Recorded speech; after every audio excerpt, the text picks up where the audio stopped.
Hey garden friends, Jeff here, Tropical Plant Party. The summer heat has set in, and I wanted to talk about how I garden in the heat. And for starters, watering. That's always number one when it comes to gardening, and you gotta get up and do it early in the morning. And then once that heat has really set in the afternoon, I like to do light activity. I'll do heavy activity in the morning, anything that involves digging or extremely strenuous physical activity. But in the afternoon, I keep it light. And some of the light things I like to do is pruning. This is an excellent time to go ahead and start cutting things back. I have some annuals out here that are overgrown and getting kind of stringy and leggy. So this is going to help them put out thicker, more fuller roots, making them more able to withstand the heat, and it'll flush things out with some fresh flowers. This here is the Alyssum, Snow Princess Alyssum from Proven Winners. This is also an excellent opportunity to come outside and deadhead.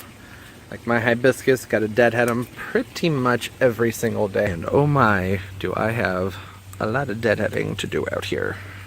This is also a great time to start spraying for insects, but remember to keep the water droplets off of any leaves that are in the scorching sun, especially if you have alkaline water, just because it leaves nasty spots nobody likes to look at. I can at least go ahead and spray the shade, and that's fine because you know what hangs out in the shade? Mosquitoes. Work on small projects that you can just kind of sit around and do in the shade. Right now I'm making fertilizer bags for my orchids.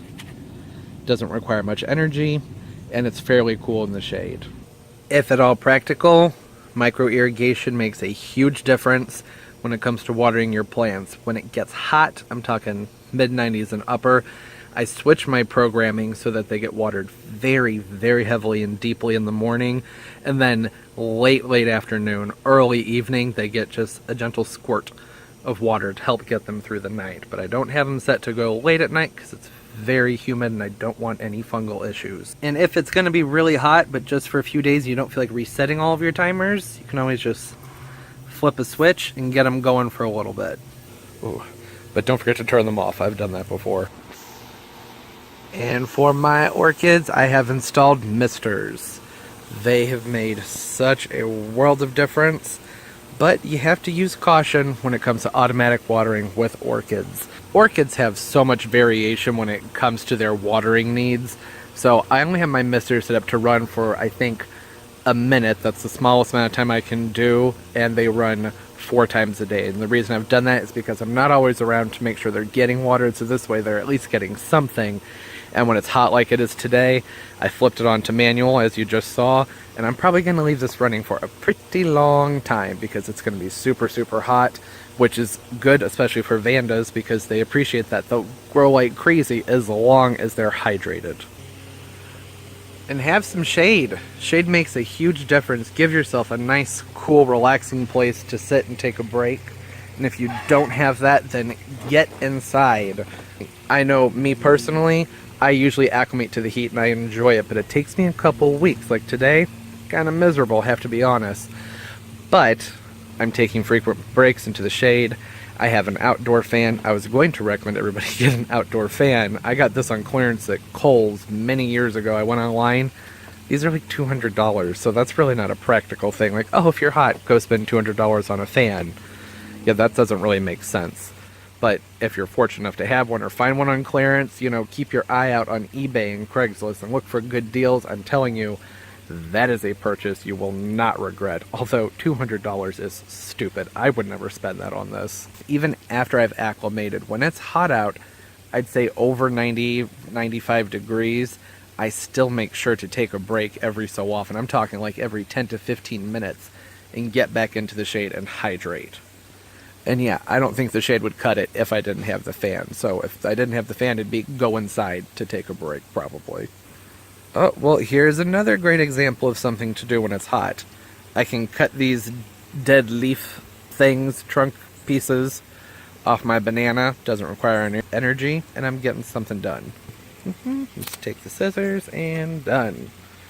Get those off of there. Finally, some of these will probably pull right up. Or not. And see how much better that looks? And I didn't even break a sweat. It needed to be done. So that's what I'm talking about, is doing the little things that people tend to procrastinate against and don't want to do. Easy things to do, especially, you know, move around with your shade. In my backyard, you know, where it's sunny tends to rotate. Right now it's shady over here, but it's sunny all morning, and it's sunny down there right now, but typically that's shady in the morning. So I work with my shade areas when possible. And if I have to work in the sun, it's important to remember that even if you're not doing something incredibly physical, you can still overheat. And that's why I was saying I still take frequent breaks, even if I don't feel like I need one, just because I have had heat exhaustion before, not quite heat stroke. And it was a bad experience, and that's not something that I ever want to go through again, and it's not good for you. I also like to keep a thermos outside with me that has ice in it. Sometimes it has ice water. Typically I just keep it full of ice, and then I pour water into it, or I take the ice out and put it into a different bottle. That's because my ice maker can't really keep up with me, so I can have a thing on reserve. And this Yeti, this keeps ice frozen for me for about 24 hours. One time it kept it cold for 3 days when I was just testing it out and didn't need to use it yet because it wasn't hot. So, I mean, that's fantastic. But even maybe a soup thermos would work too. I don't know.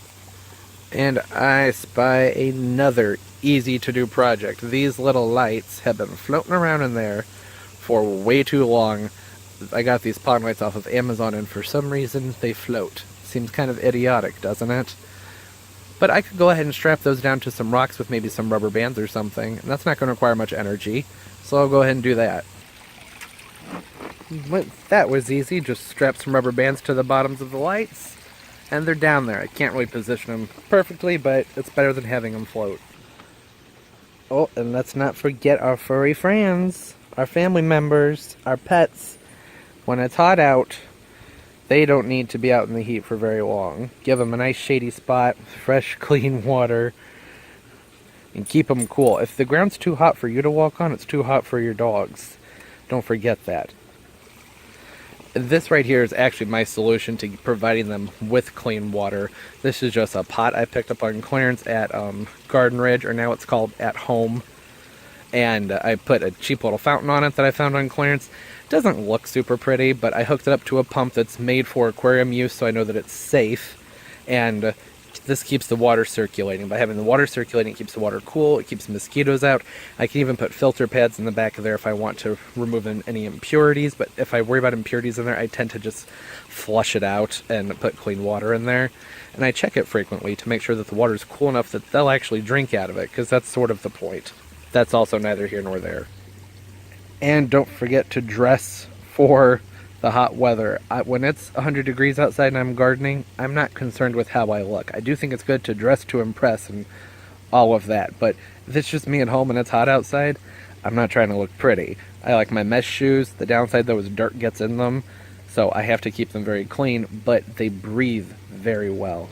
And I keep on shorts that are moisture wicking and shirts that are moisture wicking, and hats. Some people like hats. I'm not a fan. One, they don't look good on me, and I feel like they hold the heat in, keep the sun off, and keep them cooler. And speaking of the sun, don't forget your sunscreen, and more importantly, don't forget to reapply your sunscreen. That was always the hardest habit for me to get into, is to remember, yeah, I put on my sunscreen, but you need to keep putting it on. If this is a 30, I think the rule is every 45 minutes to an hour, I believe. I think it's like times 1.5 or times 2. I try and just reapply about every 30 to 45 minutes now. Another great product I really like are these cooling towels. There are a few different brands. I keep mine in the fridge, and it helps, I believe it wicks the moisture away. Yeah, fast wicking, and it just, you wrap it around your neck, and it helps cool you off a little bit. And lastly, I keep some of my face products in the fridge. Helps cool you off. But first, wash your face before you put it on. Also, sunscreen. I'll be explaining this in a later video. Alright, that'll do it, everybody. I may have to switch my future videos. I might start recording them in the evenings because my neighbor's doing construction. It goes from like 8 to 5. So there might be some slight changes coming up. Things are going to be a little bit less physical as temperatures are in the hundreds lately, and the humidity is scorching around 85 to 95%, and I don't feel like playing around in that kind of heat. So hope everybody's doing well. If you haven't already, don't forget to like and subscribe. I try and upload a few times a week, about 2 to 3 times on average. Comment down below, let me know what you like to do when it's hot outside. Keep yourself cool, some like low physical energy activities. Alright, that's enough rambling. See y'all later, bye-bye. Oh, excuse me. What are you doing up there? What are you doing up there? Hello. Yeah, hi. You're not supposed to be up there either. What are you doing?